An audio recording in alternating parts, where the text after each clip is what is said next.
The garden felt held. Not trapped, not fenced in by fear. Just safe. There were gentle boundaries here. Low hedges, winding paths, places to sit and rest. Nothing locked you in. Nothing pushed you out. The space simply knew how to protect without pressing. You noticed how your body responded. Your jaw unclenched. Your shoulders dropped. Your breath slowed. Naturally. Safety didn't come from watching everything closely. It came from knowing you didn't have to.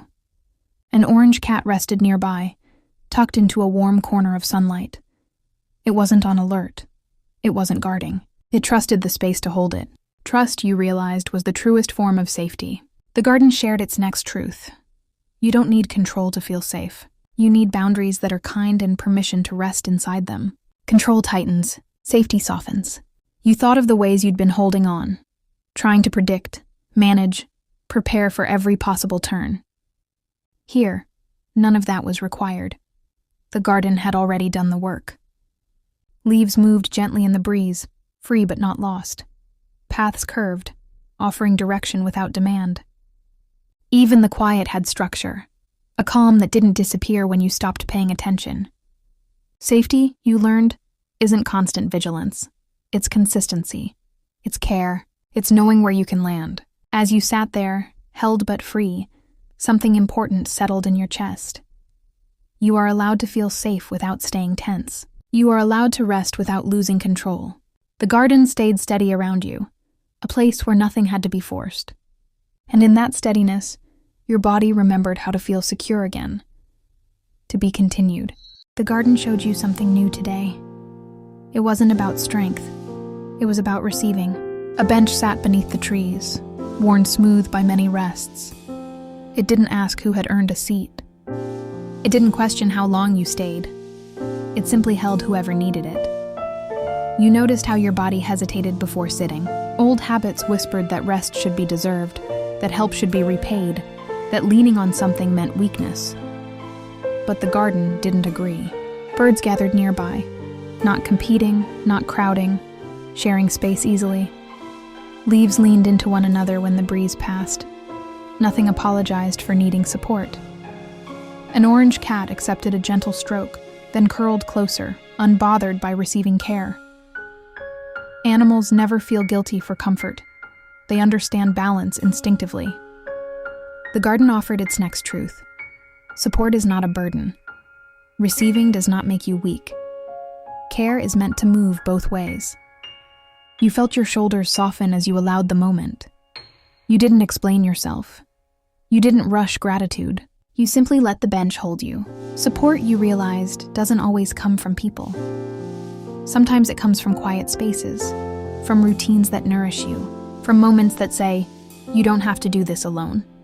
Here, guilt loosened its grip. You didn't need to prove independence today. You didn't need to earn kindness.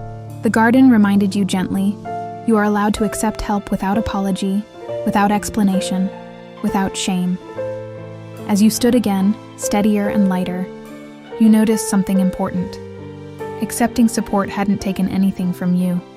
It had given you back energy, trust, room to breathe.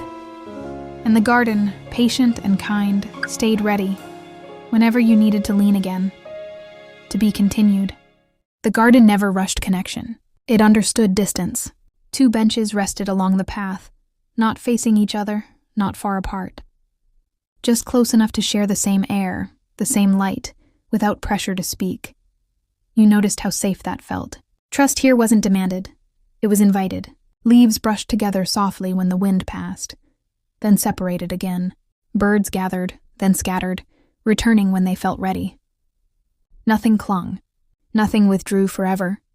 An orange cat walked ahead, then paused, looking back. Not to hurry you, not to test you, just to let you know it was there. Then it continued, trusting you would follow when ready. The garden offered its next truth. Trust grows best when it is allowed to move slowly. You don't owe closeness. You don't have to open all at once. Your body recognized this pace. The tightness that came with forcing connection eased. You could stay present without exposing everything. You could care without overgiving. Here, boundaries were not walls. they were timing. You realized that trusting others didn't mean ignoring your instincts. It meant honoring them, choosing when to step closer, choosing when to pause. The garden didn't measure progress by how open you were. It measured it by how safe you felt. In that balance, something gentle took root. You are allowed to build trust one step at a time, at a pace your nervous system can hold. The garden walked with you, patient, respectful, unhurried. And for the first time, trust didn't feel like a risk. It felt like a choice. To be continued.